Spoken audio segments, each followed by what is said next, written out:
నల్గొండ జిల్లా మాడుగులపల్లి మండలం పాములపాడు గ్రామ సర్పంచ్ కునుకుంట్ల అంజయ్య గారు మనతో ఉన్నారు. ఇక్కడ అభివృద్ధి కార్యక్రమాలు ఏ విధంగా ఉన్నాయి? ఈ మాడుగులపల్లి అనేది 3 నియోజకవర్గాలతో కూడుకున్నది. మరి అభివృద్ధి కార్యక్రమాలు ఎట్లా ఉన్నాయి? ఎమ్మెల్యే గారి సహకారం ఎట్లా ఉంది? కాంగ్రెస్ అధికారంలోకి వచ్చిన తర్వాత 6 గ్యారెంటీలు ఏ విధంగా అమలు అవుతున్నాయి వారిని అడిగి తెలుసుకునే ప్రయత్నం చేద్దాం. నమస్తే సర్పంచ్ గారు. సరైంది మొత్తం ఊరు మొత్తం వల్లకాడి లెక్క అయిపోయింది. ఎక్కడ చూడు వాటరు, నీళ్లు, బొడద ఇబ్బందికరంగా ఉంది. ఎందుకు ఈ పరిస్థితి వచ్చిందంటారు సార్? ఈ పరిస్థితి కారణం మాడుగులపల్లి మండలం పాములపాడు గ్రామం, మాడుగులపల్లి మండలం, నల్గొండ జిల్లా, నియోజకవర్గం మిర్యాలగూడ. మాది మండలం మాడుగులపల్లికి 3 నియోజకవర్గాలు ఉన్న సందర్భంగా ఈ 3 నియోజకవర్గంలో ఉండడం బట్టి మా మండలానికి లాస్ట్ విలేజ్ ఇది. లాస్ట్ విలేజ్ కాబట్టి దీనికి పెద్దగా అభివృద్ధి కార్యక్రమాలు ఏమీ అందుతలేవు. ప్రభుత్వ పొలాలు పెద్దగా అందుతలేవు. ఎమ్మెల్యే గారు కూడా సరైన స్పందిస్తున్నాడు, కానీ నిధులు లేవడం అది లేవడం అనే కార్యక్రమం జరుగుతున్నది. మరి మా ఊళ్ళో మాత్రం వర్షం వచ్చిందంటే ఒకసారి మీరు కూడా అక్కడ పరిశీలించండి. అక్కడ విపరీతమైన చెప్పులు బురద, అసలు విపరీతమైన బురద ఉన్నది అక్కడ. ఇప్పుడు మాకు మెయిన్ సమస్య సూర్యాపేట నుంచి పాములపాడు దానిక 5 సంవత్సరాలు 10 సంవత్సరాల సంది ఇప్పుడు ఆ రోడ్డు అక్కడనే ఉన్నది. గత ప్రభుత్వం పట్టించుకోలేదు. ఈ ప్రభుత్వం వచ్చినాక అది శాంక్షన్ అయింది, 1,60,00,000కు ఏమో శాంక్షన్ అయింది చెప్తున్నారు. దానికి కాంట్రాక్టర్లు ఎట్లా రావట్లేరని చెప్తున్నారు.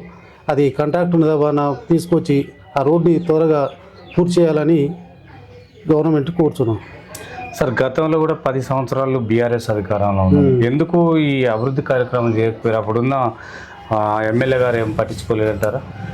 గత ప్రభుత్వంలో ఎమ్మెల్యే గారు 10 సంవత్సరాలు ఉన్నా కానీ ఈ 10 సంవత్సరాల పేరు మీద ఇక్కడికి పాములపాడు గ్రామానికి ఒక 5-6 సార్లు వచ్చిన సందర్భం లేదు. ఎక్కడ సీసీ రోడ్డు వేసినా కానీ ఆ సీసీ రోడ్లు 1-2 సంవత్సరాలకు ఎమ్మటే డ్యామేజ్ అయిపోయినది. కావాలంటే మీకు సాక్షాత్తు అక్కడికి మీకు మీడియా ద్వారా చూపించి నడిపించి తీసుకోగలుగుతా. ఇప్పుడు సీసీ రోడ్డు మీద 2 సంవత్సరాల కింద వేసిన సీసీ రోడ్డు మీద చెప్పులు లేకుండా నడిచే పరిస్థితి ఉన్నది. అదేవిధంగా చెప్పులు లేకుండా పరిస్థితి ఉన్నది. కాకపోతే నేను నోటి మాటలు కాదు, గత ప్రభుత్వాన్ని ఏదో విమర్శించాలని కాదు, కాకపోతే మీకు లైవ్లో చూపించేందుకు సిద్ధంగా ఉన్నా. సార్, ఇప్పుడు వచ్చిన ఎమ్మెల్యే బత్తుల లక్ష్మారెడ్డి గారైనా ఈ అభివృద్ధి కార్యక్రమాలు ఏ విధంగా చేస్తున్నాయి? సమస్యలు పట్టించుకుంటలేడా? ఈ బత్తుల లక్ష్మారెడ్డి అనే సారు ఎమ్మెల్యే గారు మంచిగానే చేస్తున్నాడు, కానీ ఈ సమస్యల విషయాల్లో ఇక్కడికి వస్తే వాళ్ళకే ఈ మాది మండలం లాస్ట్కు ఉన్నది కాబట్టి ఆ సార్ కూడా మంచి దృష్టి మంచిగా పాజిటివ్గా ఉన్నాడు. మాకు చేసేందుకు సిద్ధంగా ఉన్నాడు.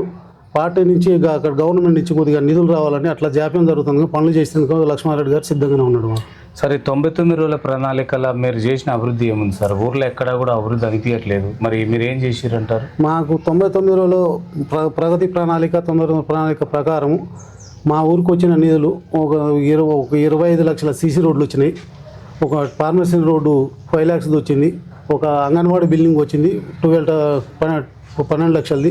20 లక్షలు గ్రామ పంచాయతీ బిల్డింగ్ వచ్చింది. వివో బిల్డింగ్ ఒకటి 10 లక్షలది వచ్చింది. అన్నీ స్లాబ్ పడి మొత్తం పూర్తిగా వస్తున్నది. ఈ ప్లాస్టింగ్ చేసే విధానం కాడ ఆగినది. సార్, ఇక్కడ 6 గ్యారెంటీలు ఎట్లా అమలు అవుతున్నాయి సార్?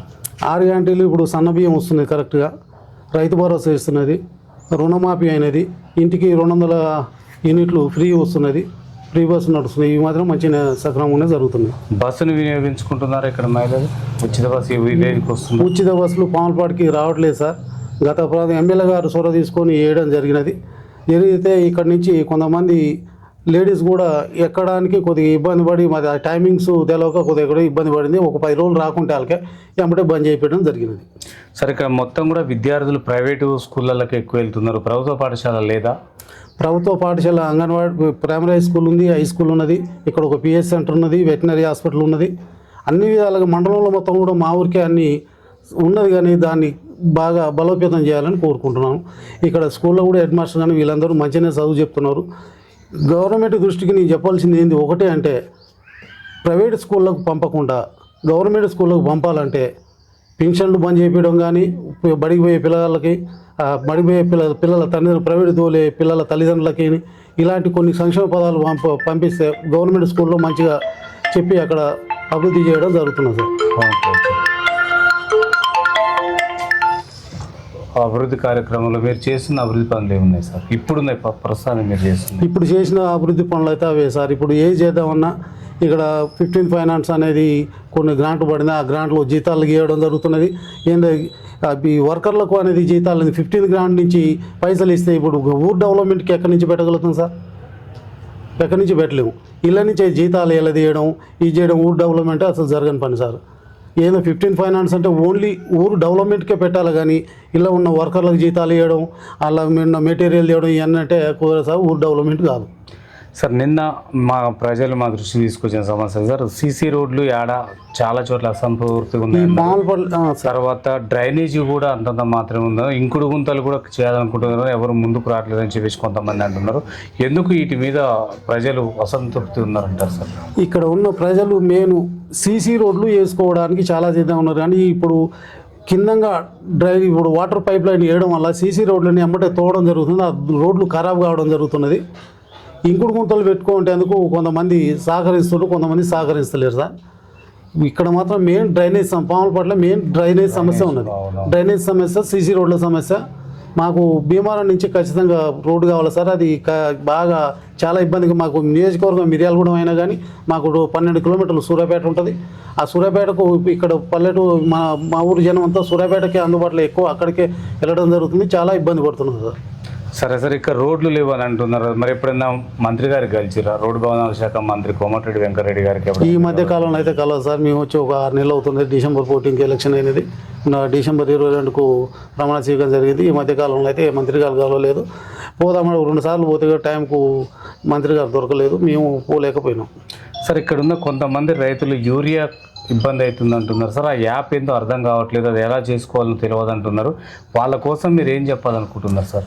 ఇప్పుడు వాస్తవానికి రైతు చదువుకున్న వ్యక్తి ఉన్నాడు, ఒక రైతు చదువుకునే వ్యక్తి ఉన్నాడు. బాగా ఫోన్లలో బాగా అలవాటు ఉండి బాగా చేసిన వాళ్ళకే వెళ్ళిపోతున్నది, కానీ మామూలు రైతుకు మాత్రం అది ట్యాపింగ్ చేయరాట్లేదు, వాళ్ళకు సరిగా దొరుకుతలేదు. ఈ యాప్ అనేది తీసేసి ఫ్రీగా ఇవ్వాలని గవర్నమెంట్ కోరుతున్నాను. ఒకసారి ఇక్కడ కోతులు, కుక్కలు బాగున్నాయి అంటున్నారు, జనాలు ఇబ్బంది పడుతున్నారు. వాటి కోసం మీరు ఎట్లాంటి ఏర్పాట్లు చేస్తున్నారు సార్? ఇక్కడ మెయిన్ కుక్కల బెడద బాగున్నా సార్. చిన్నపిల్లలు కూడా కడవడం జరిగింది. ఇప్పుడు బైక్ మీద ఎవరన్నా బాయికాడికి సాయంత్రం పూట కానీ తెల్లరేట్ల 5 గంటలకు కానీ వెళ్ళేటప్పుడు బైకులంట కుక్కలు పడి మనుషులను కరవడం జరుగుతున్నది. ఇక్కడ పిఎస్ సెంటర్లు కూడా ఎన్నో కేసులు నమోదైనాయి. ఆ నమోదైన కానీ గవర్నమెంట్ ఇట్లా చంపకూడదని గవర్నమెంట్ ఆర్డర్ ఉన్నది. మా దగ్గర మెయిన్ కోతుల బెడద ఉంటే ఇక్కడ పాలకవర్గం తీర్మానం చేసి ఒక కొండముచ్చుని ఎన్టీఆర్ జిల్లా నుంచి తేవడం జరిగింది. అది కొండముచ్చుని తెచ్చిన తర్వాత కోతుల బెడద అనేది కొంతవరకు తగ్గినది సార్. ఓకే సార్, ఇప్పుడు రైతులకు సీజన్ వచ్చేసింది. మొన్నటి వరకేమో వడ్ల సమస్య, ఇప్పుడేమో విత్తనాల సమస్య. ఈ నకిలీ విత్తనాల పైన మీరు అవగాహన చదువులు ఏమైనా పెడుతున్నారా సార్? ఇప్పుడు నకిలీ విత్తనాల పైన కానీ మరి అగ్రికల్చర్ నుంచి మా దగ్గరికి ఇంతవరకు ఎవరు రాలేదు సార్. వస్తే మాత్రం వాళ్ళు అగ్రికల్చర్ నుంచి మాకు ఇన్ఫార్మ్ చేస్తే రైతులను కూడగొట్టి ఇక్కడ సమావేశం చేసి దాని గురించి ఖచ్చితంగా మాట్లాడాలని కోరుకుంటున్నాం సార్. సార్, బడిబాట కార్యక్రమం ఏర్పాటు చేశారా? చేస్తే పిల్లల తల్లిదండ్రుల స్పందన ఏ విధంగా ఉంది? బడిబాట కార్యక్రమంలో head master, high school head master కానీ ప్రైమరీ హెడ్ మాస్టర్ కానీ బాగానే ప్రయత్నిస్తున్నారు. గ్రామ సర్పంచ్గా నేను కూడా ప్రయత్నిస్తున్నా. ఇక్కడ పాములపల్ల ఇక్కడ ఉన్న జనము పిల్లలు తల్లిదండ్రులు ఏమవుతుందంటే గవర్నమెంట్ స్కూల్లో పోతే వాళ్ళు చెప్తలేరు, సరిగా చెప్తలేరు అనేవాటి. వీళ్ళు కరెక్ట్ వాళ్ళు చెప్పేందుకు గవర్నమెంట్ టీచర్ సిద్ధంగానే ఉన్నారు సార్. వీళ్ళు పంపించడానికి సుగముఖంగా లేరు. అక్కడికి పోతే ప్రైవేట్ స్కూల్లో డ్రెస్ మెయింటైన్ అని, షూ మెయింటైన్ అని ఇవన్నీ ఒక డిఫరెంట్గా కనపడతాకే ప్రైవేట్ స్కూళ్ళ వైపు మొగ్గు చూపుతున్నారు సార్ తల్లిదండ్రులు. సార్, ఇక్కడ మహిళా సంఘాలు బలోపేతం కోసం ఒక సర్పంచ్గా మీరు ఎట్లాంటి సలహా సూచనలు ఇస్తున్నారు సార్? మహిళా సంఘాలకు వాళ్ళు సక్సెస్ఫుల్ కావడానికి ఇక్కడ 2-3 సార్లు మీటింగ్ చేయడం జరిగింది సార్.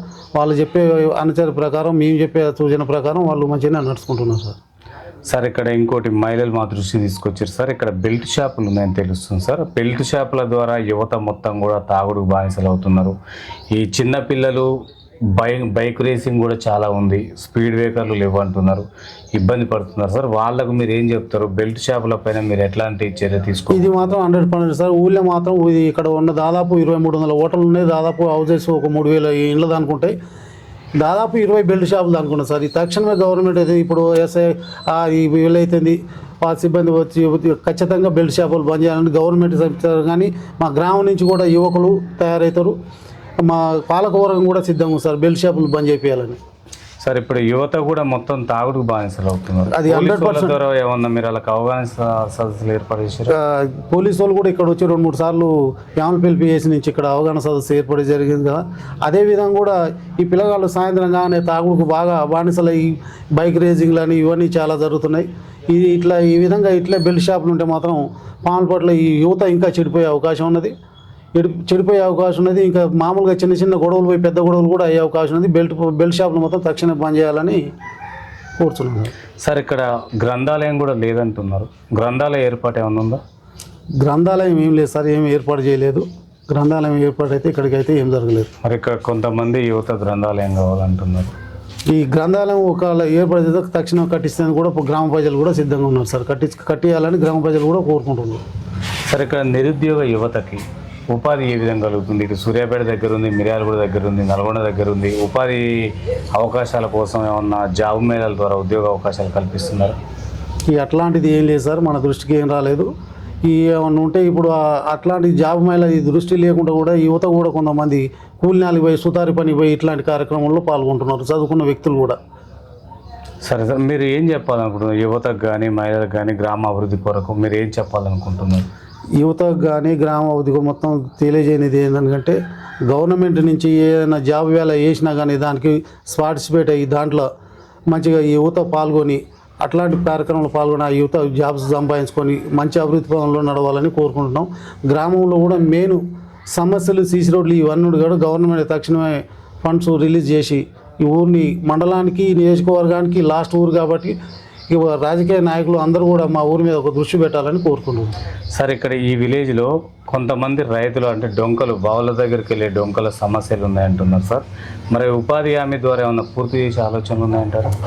ఉపాధి హామీ ద్వారా ఆ డొంకలు ఇవన్నీ పోస్తే మామూలుగా 1 ఫీట్ లోతు తీయడం జరుగుతుంది. ఆ మట్టిని రోడ్డు మీద పోస్తే ఎమ్మటే ఇట్లాంటి వరదలు వానలు వచ్చినప్పుడు బాగా బురద అవి ఇంకిత రోడ్డు ఖరాబ్ అయ్యే అవకాశం ఉంది సార్. అందుకని ఏ రైతులు కూడా ఉపాధి హామీలో పోపించుకుంటే సిద్ధంగా లేరు. మరి ఎట్లా పరిష్కారం ఏ విధంగా? దానికి ఫార్మేషన్ రోడ్డు ఇట్లా పెట్టి ఆ జేసీబీ తోటో పక్క నుంచి మట్టి తెచ్చిపోయడం, సైడ్ కోపులు తెచ్చిపోయడం అట్లా వస్తే బాగుంటుందని గవర్నమెంట్ కోరుకుంటున్నారు. మీరు ప్రజలకు ఏం చెప్పాలనుకో అంటే ఇప్పుడు మీతో పాటు ఉన్న ఉప సర్పంచ్ కానీ మీ పాలక మండలిలో ఉన్న వార్డు మెంబర్లు అభివృద్ధి కోసం సహకారాలు ఏ విధంగా అందిస్తున్నారు సార్? పాలక మండలి మాత్రం కరెక్టే ఉన్నారు సార్, అభివృద్ధి కోసం ముందంజలో ఉన్నారు, అందరూ సహకరిస్తున్నారు, బాగానే నడుస్తున్నారు సార్. గ్రామ సభలలో మీ దృష్టికి వచ్చిన సమస్యను ఎలా పరిష్కరిస్తున్నారు? గ్రామ సభలో గ్రామస్తులు అందరం కూర్చొని గ్రామ సభ జరిపినప్పుడు అందరినీ ఆ విషయం గురించి ఏదైనా విషయం ఉంటే దాని గురించి చర్చించి దాన్ని అందరం పెద్ద మనుషులు కానీ ఊళ్ళకు ఇక్కడ ఉన్న గ్రామ పాలక వర్గం కానీ అందరం కూర్చొని దాన్ని సృష్టించి ఇది చేద్దామని అంటే అది ఖచ్చితంగా అమలుపరిచి చేస్తున్నాం సార్. సరే, ఈ గ్రామ పంచాయతీలో సీసీ కెమెరాలు కావాలంటున్నారు. సీసీ కెమెరాలు అంటే గ్రామ భద్రత కొరకు ఈ దొంగతనాలు అక్కడక్కడ జరుగుతున్న అఘాయిత్యాల పైన కూడా తెలుసుకోవడం కోసం అంటున్నారు. మరి దాతలు ఉన్నారా? గ్రామ పంచాయతీ ద్వారా మీరు ఏమైనా ఏర్పాటు చేసే ఆలోచన ఉందంటారా సార్? ఇక్కడ దాతలు అంటే ఎవరు ముందుకు రావట్లేదు సార్. సీసీ కెమెరాలు అనేది ఇట్లాంటి ఇక వేరే అవాంఛనీయ సంఘటనలు జరగకుండా సీసీ కెమెరాలు అనేది ఖచ్చితంగా ఊరికి అవసరం, ఏమైనా దాతలు ఉంటే పెట్టాలని కూడా మీరు పోయిన గ్రామ సభలో చర్చించినాం. ఎవరు రాలేదు, లేకపోతే గ్రామ సభకి కూర్చొని మళ్ళీ గ్రామ సభలో చర్చించి ఏదో ఒకటి ఏర్పాటు చేద్దామని ఆలోచన మీద ఉన్నాం సార్. మహిళా భద్రత కోసం మీ దగ్గర ఉన్న ప్రణాళిక ఏంటి సార్?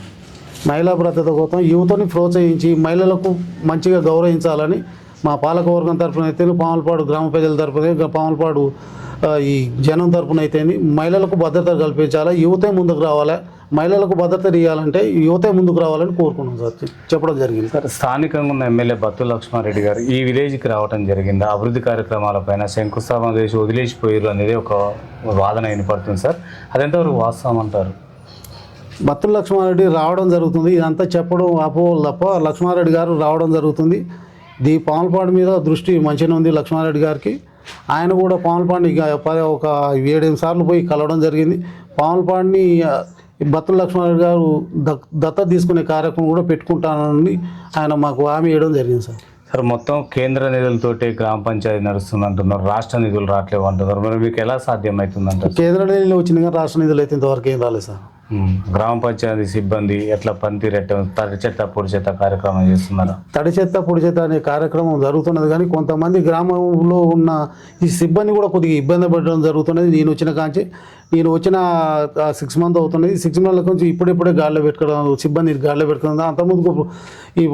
అంతకుముందుకు పాలన ఉండబట్టి వాళ్ళు దాంట్లో ఉండబట్టి వాళ్ళు అందుబాటులో లేక ఈ సిబ్బంది అదే అలసిపడి 2 సంవత్సరాలు సంది వాళ్ళు సరిగ్గా పనిచేయడం జరిగింది. ఇప్పుడే నేను వచ్చినాక ఆ సిబ్బంది కూడా కొద్దిగా లైన్లోకి తీసుకురావడం జరుగుతుంది సార్. ఓకే సార్, ఇక్కడ ఇది వానాకాలం వచ్చింది సార్. ఇప్పుడు ఈ వానాకాలం సీజన్లో గ్రామాలలో ప్రజలకు అనారోగ్యం పాలు కాకుండా జ్వరాలు విష జ్వరాలు సంభవించకుండా మీరు ఎలాంటి చర్యలు తీసుకోబోతున్నారు? ఈ గ్రామంలో విష జ్వరాలు కానీ ఎలాంటి జబ్బులు కానీ ప్రలోభాలు సోకకుండా మా గ్రామ పంచాయతీ పాలకవర్గం నుంచి అయితే గ్రామ పంచాయతీ సిబ్బంది డ్రైనేజ్ పంపు ఇది బ్లీచింగ్ పౌడర్ జరగడం కానీ ఎప్పటికప్పుడు మానిటర్ చేయడం జరుగుతుంది సార్. ఖచ్చితంగా చేపిస్తాం. ఇప్పటికీ బ్లీచింగ్ పౌడర్ చల్లడం జరిగింది ఒకసారి, మళ్ళీ కూడా వారానికి ఒకసారి బ్లీచింగ్ పౌడర్ మురికాళ్ళు ఎప్పటికప్పుడు శుభ్రం చేయడం, ఈగలు దోమలు ఆలకుండా ఉంచడం, బ్లీచింగ్ పౌడర్ చల్లడం జరుగుతుంది సార్. మిమ్మల్ని గెలిపించిన మీ గ్రామ ప్రజలకి ఏం చెప్పాలనుకుంటున్నారు ఫైనల్గా? నన్ను గెలిపించిన పాములపాడు గ్రామ ప్రజలకి అందరికీ నేను ఒకటే చెప్తాను, ఈ 5 ఏళ్ల పాలనలో గ్రామ ప్రజలందరికీ అందరూ సుభిక్షంగా ఉంటారు, ఆరోగ్యంగా ఉండేట్టు వాళ్ళందరికీ సేవ చేయాలని కోరుకుంటున్నాను సార్. అందరూ మంచిగా ఉండాలని కోరుకుంటున్నాను. Correct, thank you sir. చూస్తున్నాండి మీ తెలుగు టీవీ మరో వ్యక్తితో మేము ముందుకు వస్తాం.